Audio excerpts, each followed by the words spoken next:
Praise the Lord. सभी भाई बहनों को जय मसीह की। आइए प्यारे भाई और बहनों, आज के इस सुबह की प्रार्थना में आप सभी का स्वागत है। पिता परमेश्वर आप सभी को आशीष दे, आपकी ज़िंदगी में अद्भुत तरीके से उसके कामों को करे, ऐसे हम प्रार्थना करते हैं। उसकी योजनाओं को प्रभु ये जी आपके जीवन में पूरा करे, ऐसे हम प्रार्थना प्रभु यीशु मसीह के पास करते हैं। आइए हम सभी मिलकर प्रार्थना में जाएंगे। उससे पहले हम एक भजन संहिता का अध्याय पढ़ने वाले हैं। Hallelujah, praise the lord. Thank you lord Jesus. मेरे पिता परमेश्वर मदद और सहायता करना। Hallelujah, praise the lord. Thank you lord Jesus, thank you lord Jesus. Hallelujah, praise the lord. प्रभु का धन्यवाद हो, प्रभु की स्तुति हो। आइए प्यारे भाई और बहनों, हम अध्याय पढ़ेंगे। Hallelujah, praise the lord. भजन संहिता अध्याय 39। मैंने कहा, मैं अपनी चाल चलन में चौकसी करूंगा, ताकि मेरी जीभ से पाप ना हो। जब तक दुष्ट मेरे सामने है, तब तक मैं लगाम लगाए अपना मुंह बंद किए रहूंगा। दूसरा वचन, मैं मौन धारण कर गूंगा बन गया और भलाई की ओर से भी चुप्पी साधे रहा, और मेरी पीड़ा बढ़ गई। मेरा हृदय अंदर ही अंदर जल रहा था। सोचते सोचते आग भड़क उठी, तब मैं अपनी जीभ से बोल उठा। चौथा वचन, हे यहोवा, ऐसा कर कि मेरा अंत मुझे मालूम हो जाए, और यह भी कि मेरी आयु के दिन कितने हैं, जिससे मैं जान लूं कि कैसा अनित्य हूँ। पांचवा वचन, देख, तूने मेरे आयु बलिष्ठ भर की रखी है, और मेरी अवस्था तेरी दृष्टि में कुछ है ही नहीं।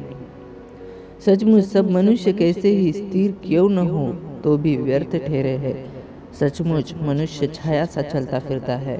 सचमुच वे व्यर्थ घबराते हैं। वह धन का संचय तो करता है, परंतु नहीं जानता कि उसे कौन लेगा।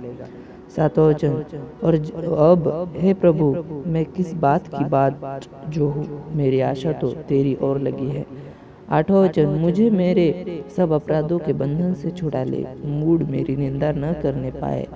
नौवां वचन, मैं गूंगा बन गया और मुंह न खोला, क्योंकि यह काम तू ही ने किया है। 10वां वचन, तूने जो विपत्ति मुझ पर डाली है, उसे मुझसे दूर कर दे, क्योंकि मैं तो तेरे हाथ की मार से भस्म हो जाता हूँ।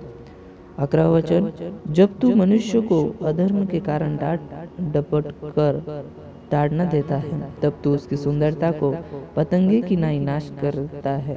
सचमुच सब मनुष्य व्यर्थ अभिमान करते हैं। 12वां वचन, हे यहोवा, मेरी प्रार्थना सुन और मेरी दुहाई पर कान लगा। मेरा रोना सुनकर शांत न रहे, क्योंकि मैं तेरे संग एक परदेशी यात्री की नाई रहता हूँ, और अपने सब पुरखाओं के समान परदेशी हूँ। इस से पहले कि मैं यहाँ से चला जाऊँ और न रह जाऊँ, मुझे बचा ले, जिससे मैं प्रतिप्त जीवन प्राप्त करूँ। Hallelujah, praise the Lord. प्यारे भाइयों बहनों, हमारा जीवन इस संसार में मालूम नहीं है कितना है, लेकिन जो हम इस संसार में जी रहे हैं, तो हमें प्रभु की इच्छा से जीना है। हालेलुया, हमें चुप्पी साधनी है। अगर हमारे प्रति कोई विरोध करता है, हमारे प्रति गलत बोलता है, तो भी हमें शांत रहना है। Hallelujah, praise the Lord. और जो अनंत काल का जीवन है, उसके लिए हमें खुद को तैयार करना है। अनंत काल के जीवन के लिए हमें खुद की तैयारी को करना है। Hallelujah, praise the Lord. आइए हम प्रार्थना में जाएंगे। धन्यवाद मेरे पिता परमेश्वर। प्रभु जी, आज की इस प्रार्थना में, आज की इस सुबह में मेरे पिता हम ज्वाइन हुए यहाँ पर, और हर भाई बहन के लिए प्रार्थना करते हैं। उनके पिता परमेश्वर जीवन के लिए प्रार्थना करते हैं। उन पर दया करना, उन पर अनुग्रह करना, आगे बढ़ने के लिए पिता परमेश्वर उनको सहायता करना, मदद करना। कोई भी गलत चीज़, कोई भी गलत पिता परमेश्वर रास्तों को हम नहीं पकड़ना चाहते, बल्कि स्थिर रहकर मेरे पिता परमेश्वर आगे बढ़ना चाहते हैं, प्रार्थना करना चाहते हैं। गलत चीज़ों से दूर रहने के लिए मदद करना, प्रार्थना करने के लिए मदद करना, आराधना करने के लिए मदद करना, वचन में बढ़ने के लिए पिता परमेश्वर हम सभी को सहायता करना। कोई भी गलत विचार को हम अपने ज़िंदगी में आने नहीं देना चाहते, बल्कि स्थिरता से पिता आगे बढ़ना चाहते हैं। इसके लिए हम सहायता मांगते हैं। आपके पिता परमेश्वर बुद्धि समझ ज्ञान मांगते हैं। मेरे पिता परमेश्वर, हमारा मन किसी भी पिता परमेश्वर चीज़ को देखकर मेरे पिता परमेश्वर गलत बातों की ओर नहीं घूमना चाहिए, बल्कि स्थिर होना चाहिए।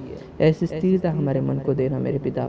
ऐसे में आपके चरणों के पास प्रार्थना करता हूँ। धन्यवाद परमेश्वर पिता, इस छोटी सी प्रार्थना विनती को आपने सुना है और हर भाई बहन को आशीषित किया है, हर एक जन को आगे बढ़ने के लिए सहायता की है। आपके सामर्थ्य और महान नाम से मांगता हूँ, आमेन आमेन।